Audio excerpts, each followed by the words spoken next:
I'll never forget the feeling of those handcuffs being closed on my wrist.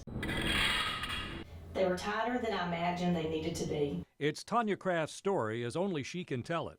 A tell-all book documenting the allegations she faced, her arrest and her acquittal. Count number 22, not guilty. It was something that when I look back at now and I even read it, it's like I'm reading somebody else's story. It's like there's no way that I could have gone through that. She says accused may surprise some. When my dad read it, because I actually printed it off before I got a hard copy and gave it to my dad for Father's Day. And when he read it, I asked him, I said, what meant the most to you, or what spoke to you the most when you read the book? And he said, I really didn't realize what you went through. It's no surprise Craft wrote about everyone from the judge to the prosecutors, the investigators, to her accusers. She doesn't hold back, only omitting the names of the children involved. None of the point of the book was to put anybody in a bad light, but I didn't put anybody in a bad light if they put themselves there. The prosecution called Craft's acquittal disappointing, blaming the media for its outcome, despite the jury being sequestered. Mr. Franklin, if I could talk to you for just a minute. I've left a few messages. 5 years later, District Attorney Buzz Franklin hasn't returned Channel 3's multiple calls on Craft's case or most other cases. But the jury of 12 that found Craft not guilty hasn't been shy. Craft writes of her meetings with the foreman and others who agree she was falsely accused. I wouldn't be here if it wasn't for them. And I thank them from the bottom of my heart for me and for my children and my family. Craft says the book is her chance to say thank you to the 12 and to share with the world what went through her mind when she says they saw the truth. Mommy's coming, I said to both of them in my mind. Mommy will be there soon.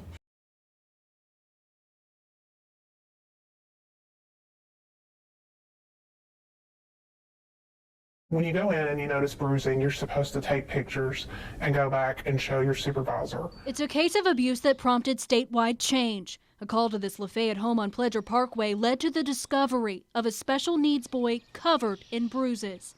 He told police he was forced to eat from the trash.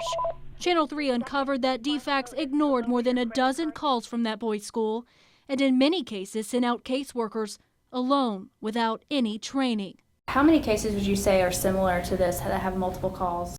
The majority of them have multiple calls. I've had to close cases that, one in particular that I just felt was so wrong. And that the only reason that it was getting closed is because the director's like, okay, we're closing it. Those claims launched a review by the state, which uncovered poor leadership, communication, and community relationships within the Walker County office. It also showed a high turnover rate among staff. We have begun to revamp our training program entirely, and now we're working very intently on the turnover issue, which is at 36% over the last 2 years, and that's not tenable going forward. Interim Director Teresa Hughes stepped in to review all cases under the former director's leadership. Director Bobby Cagle admits there were a handful that needed to be revisited. We have seen a tremendous drop-off in the number of complaints. I've not received any from community folks. We've had a couple of case-related concerns. She's handled those very effectively. Now the Lafayette case has prompted a hard look at the entire state system. A blueprint for change includes hiring more staff, cutting down on the number of cases a worker handles at a time, and improving communication with families in crisis. Walker County DFACS has hired 3 new people since July. Caseloads there have significantly decreased to 20 cases per person from 50, with the help of surrounding counties assisting. Cagle says there is more work to be done. The help is on the way. The fact that we have invested over $22 million in the last 16 months in additional caseworkers is very important. On June 25th, Rick Watts' life changed forever. It was the worst night of my life, but then and I wanted to know, but when you get confirmation, it just goes into the worst day of your life, the next day, and the worst week, and the worst month, and it's a battle. Watts' family was involved in a crash near Exit 11 on Interstate 75. 6 people died, and several others were injured. Watts read online that a tractor-trailer slammed into stalled traffic. He called local authorities for answers. I didn't even know there was a wreck until I looked on the website. Okay. Can you tell me what kind of vehicle she was driving? His wife, Tiffany, and her mother were on their way back from the Atlanta airport. They had just picked up Tiffany's 2 daughters for a 6-week visit. All 4 died in the crash. I was supposed to be with her. She wanted me to go with her. She always wanted me to go with her. 4 months after the crash, Watts says he's continuing to take it one day at a time. Every inch of his Morristown home reminds him of his wife, Tiffany, her mother, Sandra Anderson, and his 2 stepdaughters, Kelsey and Savannah Garrigus. We would have just celebrated our 2nd anniversary last Wednesday. Got married standing barefoot on the beach in Key West, Florida. It was awesome. Watts says every part of Tiffany's life was a celebration. She celebrated the good grades she made after re-enrolling in school, her great deals earned with extreme couponing, and the joy her family brought to her every day. After her death, Watts gave some of her jewelry to friends so they could continue to celebrate for her. So they tell me all the time, they'll put something on Facebook and they'll say, hey, I took Tiffany to the beach with me, and they're wearing an ankle bracelet. Much of Watts's healing has been accomplished through faith, by following his pastor's advice to let people in, not shut them out. Watts says he's coming to terms with the facts surrounding the crash. I thought it was a really, really bad accident, because really, really bad accidents happen. Nobody's at fault. It's just something that happens. But when he visits the park his family planned to spend the summer at, Watts says he can't help but to be angry. And when I found out why it happened, man, I was so angry. People think, why do people think the rules don't apply to them?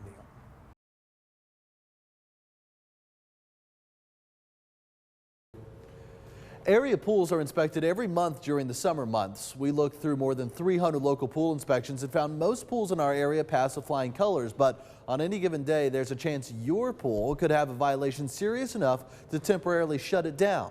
It's happened 3 times in our area this summer. When we begin an inspection, the first thing we're going to look at is the clarity of the water, the pH, and the total alkalinity.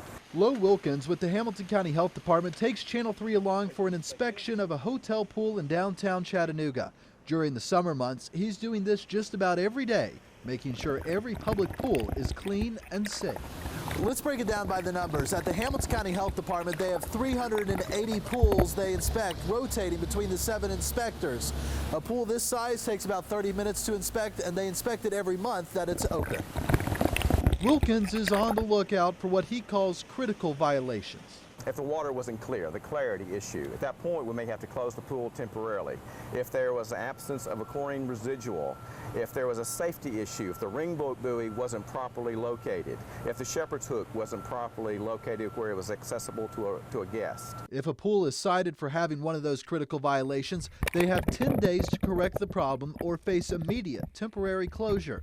For the more serious violations, inspectors might close the pool on the spot. When we're at a pool and there's no chlorine residual and we have clarity issues, we'll temporarily close the pool. Inspectors looked at 365 pools for the month of June alone. Of those, 3 pools had to be temporarily closed. All 3 have since reopened. I found that number to be between 13 and 17 pools we will have to close temporarily for one reason or another during any one particular annual year. We looked through all 365 inspections for the month of June and noticed almost every pool had a perfect or very close to perfect score of 100. The lowest score was a 64, but unlike restaurant report cards, there is no failing score per se in pools. If you correct your critical violation within 10 days, then you're good to go. In the studio, Dan Kennedy, Channel 3 Eyewitness News. I've never heard of it till I seen Hadley's picture on there. Bridget Parmas from Ringgold and her 9-month-old daughter is one of many kids unwillingly living in a virtual world. Someone grabbed her daughter's photo in what's called digital kidnapping. It will be nearly impossible to undo it. And don't expect your local police to be able to do much about it either. Whatever public social networking site, they are just that. They are public. Detective David Scroggins investigates internet sex crimes against children. and knows his hands are tied when it comes to online role play, as long as there's no sexual crime being committed. Lock down on Facebook and hashtag, like your Facebook can be completely private, but the hashtags are not. So if you have hashtags of your daughter's name or just anything like that, those are not private. Child advocacy groups like Fighting for All Kids are petitioning sites like Instagram to shut down these role play accounts. Instagram has agreed to shut down accounts that break their terms of service. File a report with them if you see something. You can also use a watermarking app on any child photos that you post. That shows your ownership and makes it much less likely to be used. Double check your privacy settings. While nothing is ever 100% private on the internet, you can make it harder for people to lift your photos. Officials say you should double check your privacy settings. While nothing is ever 100% private on the internet, you can make it harder for people to lift your photos. And finally, do a reverse search on Google Images. Go to the Images tab on Google and click the camera icon. From there, you can upload an image and it will search for places where that image may be used. The game is also known as Baby RP. It's probably not going away anytime soon. And for Parm, she hopes no one watching this story will ever have to go through what she has. He could have, I take pictures of my daughter in the bathtub, nothing showing, but still, he could have those on his computer, for all I know, and just didn't upload them and use them for whatever reason. That's just scary.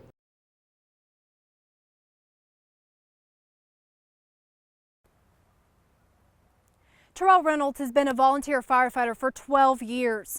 He lived here with his wife, 3 children, and grandchild. His wife, who's also a volunteer firefighter, says it's been extremely difficult being a firefighter family and watching all of their memories go up in smoke. It actually makes me sick to my stomach. Because that was everything that we owned, and now we're having to start over from nothing. Renee Reynolds knows all too well what it takes to rebuild. She and her husband have served Ray County Volunteer Fire Department for several years.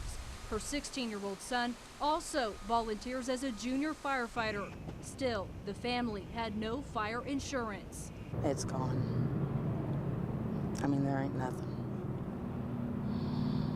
Fire Chief Jackie Reevely tells Channel 3 firefighter Terrell Reynolds was one of the first firefighters called to the scene Monday. He tried to fight back the flames, but it was too late. His house couldn't be saved. It's kind of bad when they're all volunteers and it's your own house that you lose everything. So Reynolds says being a family of firefighters means you never give up. We're just going one step at a time right now. 9-year-old Autumn, who helps fundraise for the department, says she will be strong. Like all of the other fire victims, she's seen her family help in the past. I'm gonna lay it behind and take on whatever I need to take on to keep my family together. The cause of the fire is still under investigation. If you would like to help this family, firefighters have set up a relief fund at any Regions Bank. Just ask for the Terrell Reynolds Fund. And we have posted more information about that on our website, WRCBTV.com. Reporting in Ray County, Natalie Potts, Channel 3 Eyewitness News.